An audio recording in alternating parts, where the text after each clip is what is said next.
കൈകളിൽ തരിപ്പ് വരിക. ഇന്ന് പല ആളുകളും ഒരു 35 വയസ്സ് കഴിഞ്ഞാൽ പല ആളുകൾ പറയുന്ന ഒരു കോമൺ കംപ്ലയിൻറ്റ്, ഡോക്ടറെ എൻ്റെ കൈ തരിക്കുന്നുണ്ട്. ചില ആളുകൾ പറയും എൻ്റെ ഒരു വലത്തെ കൈയുള്ളൂ, ചില ആൾക്ക് 2 കൈയുണ്ട്. ഇനിയിപ്പോൾ കൈ തരിച്ചാൽ തന്നെ ചിലപ്പോൾ വിരലുകൾ മാത്രം, ചില സ്പെസിഫിക് ഫിംഗേഴ്സ് മാത്രം, വിരലുകൾ മാത്രം തരിപ്പുണ്ടാകുക.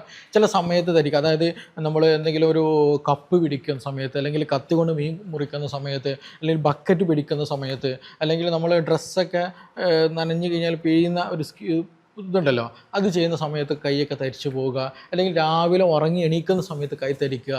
ഇങ്ങനെ പല തരത്തിൽ കൈത്തരിപ്പ് നമ്മുടെ നാട്ടിലുണ്ട് എന്നുള്ളതാണ് പല ആളുകൾ നേരിടുന്നൊരു പ്രശ്നമാണ്. പലപ്പോഴും ഇത് നമ്മൾ ശ്രദ്ധിക്കൂല. കുറേയൊക്കെ നമ്മൾ ഇത് കൂടിക്കഴിഞ്ഞാൽ ഇത് നിൽക്കുന്നില്ല, ഫുൾ ടൈം ഇത് വരുന്നുണ്ടെങ്കിലാണ് പലപ്പോഴും ഇത് നോട്ടീസ് ചെയ്യുക. ഇതൊരു പ്രശ്നമായിട്ട് മാറുന്ന സമയത്ത് പലപ്പോഴും പല പേഷ്യൻസും നമ്മളടുത്ത് വരാറുള്ളത് എന്നുള്ളതിനാണ്. അപ്പോൾ ഇത് നമ്മൾ എല്ലതും തള്ളിക്കളയരുത്.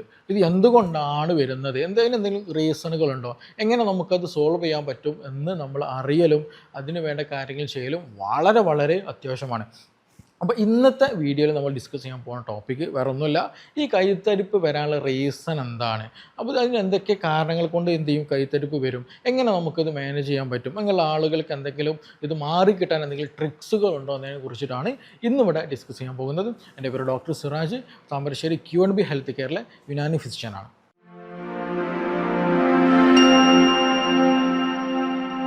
നമുക്കറിയാം ഈ തരിപ്പ് ഞാൻ തുടക്കത്തിൽ പറഞ്ഞതുപോലെ തന്നെ പല ആളുകളും പറയാറ്, ഡോക്ടർ എനിക്ക് ചിലപ്പോൾ രാവിലെ എഴുന്നേറ്റ് കഴിഞ്ഞാൽ ചിലപ്പോൾ ഭയങ്കര തരിപ്പാണ്, പിന്നെ ഒന്നും എടുക്കാൻ പറ്റുന്നില്ല, ബെഡ്ഷീറ്റ് മടക്കി വെക്കാൻ പറ്റുന്നില്ല, പല്ല് തേക്കാൻ പറ്റുന്നില്ല, പിന്നെ കുറച്ചൊക്കെ വന്നാൽ കൈയൊക്കെ ഒന്ന് അയഞ്ഞ് ഒന്ന് ലൂസാക്കി ഒന്നിങ്ങനെ എക്സസൈസ് മൂവ്മെൻ്റ് ഒക്കെ നടത്തി വരുമ്പോൾ സമയത്ത് ഈ തരിപ്പ് കുറയുകയും ചെയ്യുന്നുള്ളതാണ്. അപ്പോൾ ഇത് പല ആളുകൾ ചിലപ്പോൾ അത് വലത്തെ ഭാഗത്ത് കിടന്നാൽ ഈ കൈ തരിക്കും, ഇടത്തെ ഭാഗത്ത് കിടന്നാൽ ഈ കൈ തരിക്കും എന്നുള്ളതാണ്. അങ്ങനെ പല ആളുകൾ കണ്ടുവരാറുണ്ട്. അപ്പോൾ ഇതിന് ബഹുഭൂരിപക്ഷം ആളുകളെടുത്ത് നോക്കുകയാണെങ്കിൽ ഒന്ന് കാരണം എന്താ ചോദിക്കുകയാണെന്നുണ്ടെങ്കിൽ അനീമിയ ഉള്ള ആളുകളിൽ ഇത് കണ്ടുവരാറുണ്ട്. അതായത് രക്തക്കുറവുള്ള ആളുകൾക്ക് ഈ ഒരു പ്രശ്നം വളരെ നല്ല രീതിയിൽ കണ്ടുവരാറുണ്ട്. രക്തം നല്ല രീതിയിൽ കുറവ്, അതേപോലെ സർക്കുലേഷൻ പ്രോപ്പറായിട്ടില്ലാത്ത ആളുകൾക്ക് ഈ ഒരു പ്രശ്നം നല്ല രീതിയിൽ കണ്ടുവരാറുണ്ട്. ചില ആളുകൾ കാലിനും അങ്ങനെ തരിപ്പ് വരാറുണ്ട്. കുറച്ച് ഒന്ന് നമ്മൾ ചമ്രം പടിഞ്ഞ് ഇരുന്ന് കഴിഞ്ഞാൽ എന്ത് ചെയ്യും, കാല് തരിപ്പ് വരിക, പിന്നെ കുറച്ചാണ്ട് കാലൊക്കെ നിവർത്തി ഒന്ന് മസാജ് ചെയ്ത് ഒന്ന് ഒഴിഞ്ഞ് ഒന്ന് പ്രോപ്പറായിട്ട് ഇരിക്കുമ്പോൾ അത് ഓക്കെ ആവുകയും ചെയ്യും. അപ്പോൾ ഇങ്ങനെയുള്ള ആളുകളിൽ ഈ സർക്കുലേഷൻ പ്രോപ്പറാണോ, രക്തക്കുറവിൻ്റെ പ്രശ്നങ്ങളുണ്ടോ എന്നുള്ളത് നമ്മൾ നിർബന്ധമായിട്ട് ചെക്ക് ചെയ്യേണ്ടതാണ്. രണ്ടാമത് ഇതിനെ കൂടെ തന്നെ നമ്മൾ ശ്രദ്ധിക്കാനുള്ളത്, ചിലപ്പോൾ നമ്മൾ ഒരുപാട് സമയം ഒരേ പൊസിഷൻ നമ്മൾ ബോഡി അങ്ങനെ കീപ്പ് ചെയ്താലും എന്ത് ചെയ്യും, ഒരു മൈൽഡായിട്ടുള്ള സർക്കുലേഷൻ്റെ ഒരു ഇഷ്യൂസ് കാരണമൊക്കെ ആയിട്ട് ഈ പറഞ്ഞതുപോലെ ഇഷ്യൂസ് ഉണ്ടാകാറുണ്ട്. അപ്പോൾ അത് വലിയ ട്രീറ്റ്മെൻ്റ് ഒന്നും എടുക്കേണ്ടതില്ല, നമ്മൾ അതിൻ്റെ ഒരു പൊസിഷനൊക്കെ ഒന്ന് എന്ത് ചെയ്യുക മാറ്റുക, അതേപോലെ ജസ്റ്റ് ഒന്ന് മൂവ്മെൻ്റ് ഒക്കെ നടത്തും, അത് ക്ലിയർ ആവുകയും ചെയ്യും. അപ്പോൾ ഒന്ന് രക്തക്കുറവ് കാരണമായിട്ടും രണ്ടാമത് നമ്മുടെ പൊസിഷൻ കാരണമായിട്ടും ഈ പറഞ്ഞ തരിപ്പ് കണ്ടുവരാറുണ്ട് എന്നുള്ളതാണ്. അത് കംപ്ലീറ്റ് കൈ മൊത്തം ഉണ്ടായിരിക്കട്ടെ ഇങ്ങനത്തെ കേസുകളിൽ അത് നമ്മൾ നിർബന്ധമായിട്ട് ശ്രദ്ധിക്കുക. രണ്ടാമതൊരു കാരണം എന്താ വെച്ചാൽ ഷുഗർ ഉള്ള ആളുകൾക്ക് തരിപ്പ് വരാറുണ്ട്. നമുക്കറിയാം ഷുഗർ വന്നു കഴിഞ്ഞാൽ എന്ത് ചെയ്യും, നമ്മുടെ രക്തത്തെ ബാധിക്കുന്നുണ്ട്, രക്തക്കുഴലുകൾ ബാധിക്കുന്നുണ്ട്, അതേപോലെ തന്നെ പല തരത്തിൽ നമ്മുടെ ശരീരത്തെ മുഴുവൻ അത് ബാധിക്കും. എസ്പെഷ്യലി ഞരമ്പിനത് ബാധിക്കും. പല പേഷ്യൻസ് പറയുന്നതാണല്ലേ, ഈ ചെരുപ്പിട്ടാൽ അറിയുന്നില്ല, അതേപോലെ തന്നെ നടക്കാൻ പറ്റുന്നില്ല, കാല് നിലത്ത് കുത്തിയതുപോലെ നമുക്കറിയുന്നില്ല, ചിലപ്പോൾ ചുട്ട് പൊള്ളണ രീതിയിൽ പോലൊക്കെ ഉണ്ടെന്ന് പേഷ്യൻസ് പരാതി പറയുന്നുള്ളതാണ്. അപ്പോൾ ഇതിങ്ങനെ ഒരു പ്രശ്നം അത് ഞരമ്പിന് എന്ത് ചെയ്യുന്നതാണ്, ഷുഗർ ബാധിക്കുന്നതാണ്. അപ്പോൾ നല്ല രീതിയിൽ നമുക്ക് ഷുഗർ ഉള്ള ആളുകൾ HbA1c ഒക്കെ 11, 12, 13 നല്ല രീതിയിലുണ്ട്, നല്ല രീതിയിൽ ബോഡി ഷുഗർ ബാധിച്ചിട്ടുണ്ടെങ്കിൽ ഈ പറഞ്ഞതുപോലെ എന്ത് ചെയ്യും, നമ്മുടെ കൈകളിലേക്കുള്ള ഞരമ്പിനെ ഇത് ബാധിക്കും. അപ്പോൾ സ്വാഭാവികമായിട്ട് നമുക്ക് കൈകൾക്ക് തരിപ്പുണ്ടായിരിക്കും, ബുദ്ധിമുട്ടുണ്ടായിരിക്കും. അപ്പോൾ ഷുഗർ വന്നു കഴിഞ്ഞാൽ അവിടെ പ്രത്യേകം എന്ന് വെച്ചിട്ടുണ്ടെങ്കിൽ അവർക്ക് നല്ല ഷുഗറും ഉണ്ടായിരിക്കും, കാലിന് ഞരമ്പിൻ്റെ പ്രശ്നങ്ങൾ ഉണ്ടായിരിക്കും, കണ്ണിന് ചിലപ്പോൾ കാഴ്ചക്ക് പ്രശ്നം ഉണ്ടായിരിക്കും, കേൾവിക്ക് പ്രശ്നങ്ങൾ ഉണ്ടായിരിക്കും, അതേപോലെ തന്നെ ചിലപ്പോൾ മിക്ക ആളുകളിലും 2 കൈകൾക്കൊന്നുണ്ടായിരിക്കും തരിപ്പ് വരുന്നുള്ളൂ. അതേപോലെ ജോയിൻറ്റ് പെയിൻ ഒക്കെ നല്ല രീതിയിൽ ഇങ്ങനെ ആളുകളിൽ ഉണ്ടായിരിക്കും. അപ്പോൾ ഷുഗറിൻ്റെ പ്രശ്നമുണ്ടോ, ഷുഗർ നിർബന്ധമായിട്ട് നിങ്ങൾ മാനേജ് ചെയ്യണം. അപ്പോൾ നിങ്ങൾക്ക് എന്ത് ചെയ്യാം, ഒന്ന് നിങ്ങൾക്ക് പ്രശ്നമെങ്കിൽ ഒന്ന് രക്തം നോക്കണം, വളരെ നല്ലതാണ്. അതേപോലെ തന്നെ ഈ പറഞ്ഞതുപോലെ ഷുഗർ ഉണ്ടോ ഇല്ല എന്നുള്ളത് നമ്മൾ കൺഫേം ആക്കണം. ഷുഗർ രോഗികളാണെന്നുണ്ടെങ്കിൽ, ഷുഗർ കൂടിയിട്ടുണ്ടെങ്കിൽ നിർബന്ധമായിട്ട് എന്ത് ചെയ്യണം, അതിന് മാനേജ്മെൻറ്റ് പെട്ടെന്ന് തന്നെ ചെയ്യണം. ഇല്ല എന്നുണ്ടെങ്കിൽ നമ്മുടെ ബോഡിയിൽ കംപ്ലീറ്റ്ലി പ്രശ്നങ്ങളിലേക്ക് അത് കൊണ്ടെത്തിക്കുന്നുള്ളതാണ്. അപ്പോൾ ഷുഗർ രോഗികൾ ശ്രദ്ധിക്കുക എന്നുള്ളതാണ്.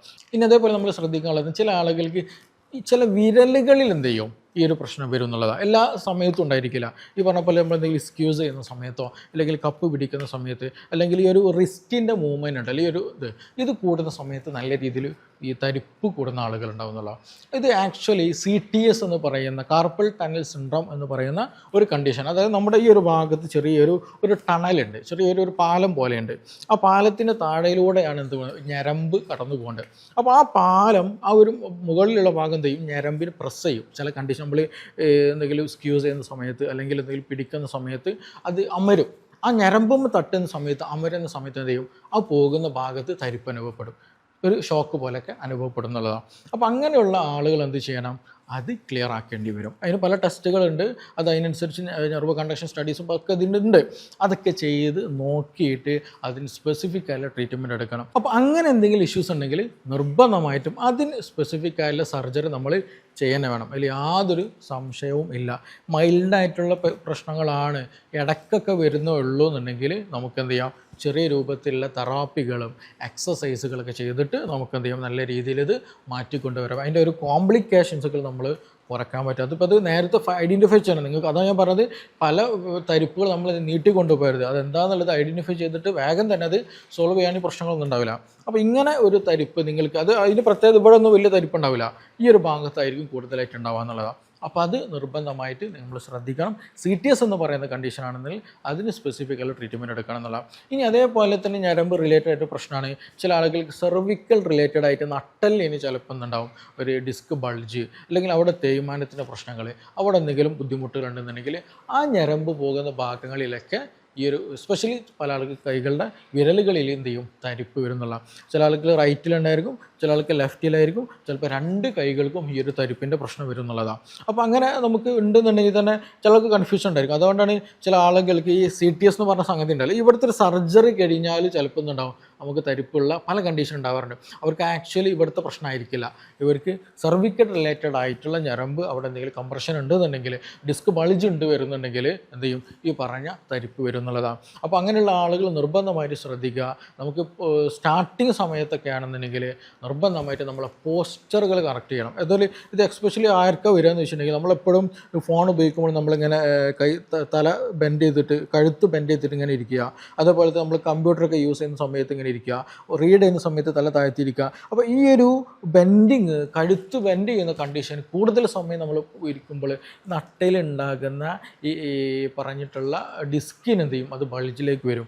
അങ്ങനെ വന്നു കഴിഞ്ഞാൽ എന്ത് ചെയ്യും, ഈ പറഞ്ഞതുപോലെ ഞരമ്പിലേക്ക് വരികയും തരിപ്പ് നല്ല രീതിയിൽ അനുഭവപ്പെടും. അപ്പോൾ നമ്മൾ എപ്പോഴും ശ്രദ്ധിക്കുക, പോസ്ചർ നമ്മുടെ കഴുത്തിൻ്റെ നിൽപ്പുണ്ടല്ലോ അത് പ്രോപ്പറാകണം. അതുകൊണ്ടാണ് പലപ്പോഴും ബെൽറ്റ് ഇടാൻ പറയുന്നത് ഡോക്ടർ ഇങ്ങനെ വന്നു കഴിഞ്ഞാൽ.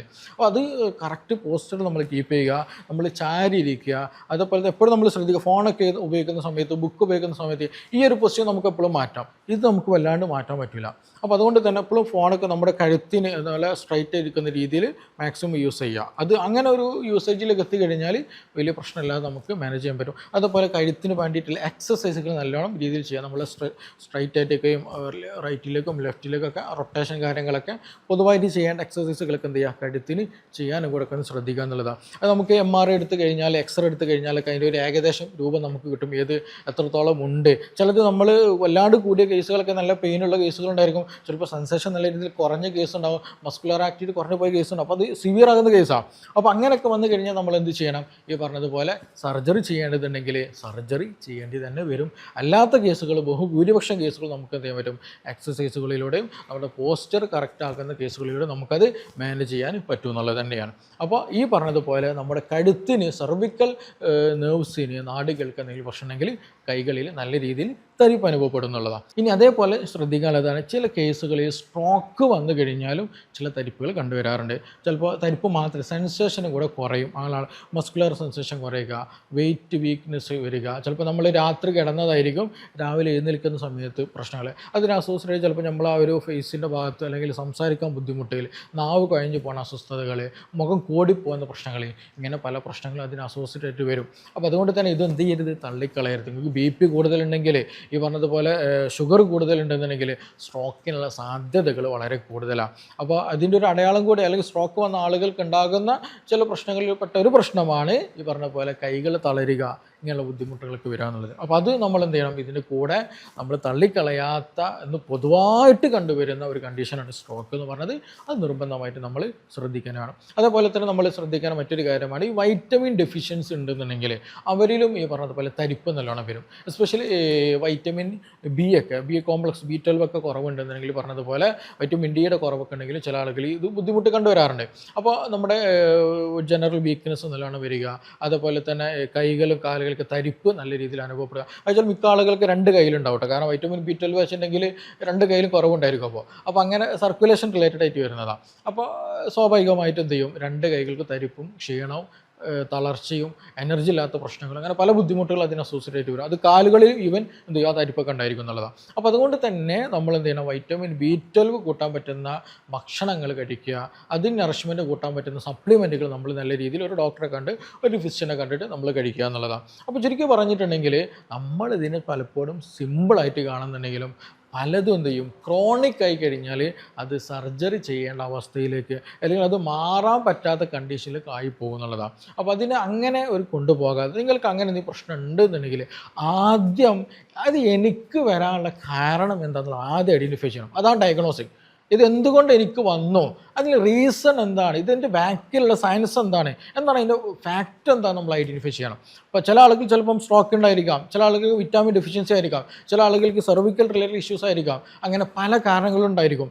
അതിനെല്ലാ ആളുകളും പോയിട്ട് തൈലിട്ട് ഊഞ്ഞിട്ട് കാര്യമില്ല, ചൂട് പിടിച്ചിട്ട് കാര്യമില്ല, എക്സസൈസ് ചെയ്തിട്ട് കാര്യമില്ല, ഭക്ഷണം മാറ്റിയിട്ട് കാര്യമില്ല. അപ്പോൾ എന്താണെന്നുള്ളത് നമ്മൾ ഐഡൻറ്റിഫൈ ചെയ്തിട്ട് അതിന് പ്രോപ്പറായിട്ട് നമ്മൾ എന്ത് ചെയ്യണം, ട്രീറ്റ്മെൻറ്റ് കൊടുക്കുകയാണെങ്കിൽ ഇതും നമുക്ക് മാറ്റിക്കൊണ്ടുവരാൻ പറ്റും, ഇതിൽ സംശയമൊന്നുമില്ല. പക്ഷെ അത് കറക്റ്റ് എന്ത് ചെയ്യണം, പേഷ്യൻറ്റ് രോഗി എന്ത് ചെയ്യണം, അത് പറയുന്ന കാര്യങ്ങൾ കറക്റ്റ് ഫോളോ അപ്പ് ചെയ്ത് മുന്നോട്ട് പോവുകയാണെങ്കിൽ ആ ഒരു പ്രശ്നങ്ങളൊന്നും ഇല്ലാതെ ആ പ്രശ്നങ്ങൾക്ക് ദൂരീകരിച്ചിട്ട് തന്നെ നമുക്ക് നോർമൽ കണ്ടീഷനിലേക്ക് നമുക്ക് കൊണ്ടെത്തിക്കാൻ പറ്റും. അപ്പോൾ നിങ്ങൾക്ക് ഈ പറഞ്ഞതുപോലെ നിങ്ങൾ തരിപ്പിൻ്റെ പ്രശ്നമുണ്ട്, ബുദ്ധിമുട്ടുകൾ വരുന്നുണ്ട്, ബലം കിട്ടുന്നില്ല, ക്ഷീണമാണ്, കഴുത്ത് വേദനയുണ്ട്, തലവേദന ഉണ്ട്, തരിപ്പ് വരുന്നുണ്ട്, കൈ മടക്കാൻ പറ്റുന്നില്ല, ഇവിടെ പ്രശ്നമുണ്ട്, ഇങ്ങനെ പലതരത്തിൽ ബുദ്ധിമുട്ടുണ്ട്, ഇതിന് അസോസിയേറ്റ് വരുന്നുണ്ടെങ്കിൽ, എന്തെങ്കിലും സംശയങ്ങളൊക്കെ ഉണ്ടെന്നുണ്ടെങ്കിൽ താഴെ നിന്നുള്ള നമ്പറിൽ ബന്ധപ്പെടുക. നമുക്കിനി മറ്റൊരു ഇഷ്യൂമായി ബന്ധപ്പെട്ടിട്ട് വീണ്ടും കാണാം. Thank you.